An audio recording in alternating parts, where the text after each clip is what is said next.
İnsan alveri bugün dünyanın demək olar ki, bütün ölkələrində rast gəlinən ən təhlükəli cinayət növlərindən biridir. Bu cinayət həm milli, həm də beynəlxalq qanunvericiliklə qəti şəkildə qadağan edilsə də, minlərlə insan hələ də bu təhlükə ilə üz-üzə qalır.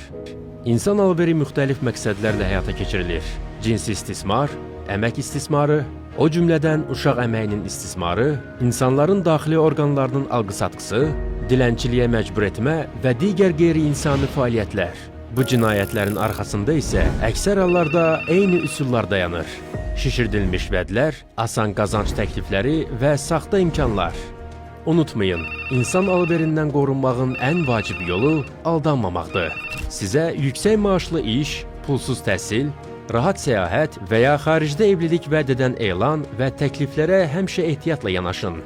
Xaricə işləmək, təhsil almaq, səyahət etmək və ya nikah bağlamaq məqsədi ilə gedərkən müraciət etdiyiniz firmanın hüquqi statusunu mütləq araşdırın. Şirkətin rəsmi qeydiyyatını, fəaliyyət təcrübəsini və lisenziyasının olub-olmamasını yoxlayın.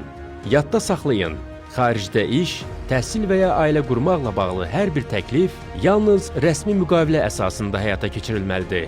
Müqavilənin şərtlərini diqqətlə oxuyun və zəruri hallarda hüquqi məsləhət almaqdan çəkinməyin. Heç bir halda pasportunuzu və digər şəxsi sənədlərinizi kənar şəxslərə verməyin. Bu sənədlər yalnız göstərilə və ya sürət şəklində təqdim edilə bilər. Əgər siz və ya ətrafınızdakı hər hansı bir şəxs əmək və ya cinsi istismara məruz qalırsa, susmayın. Dərhal müvafiq dövlət orqanlarına və ya yardım qurumlarına müraciət edin. Unutmayın, insan alveri səssizlikdən güc alır.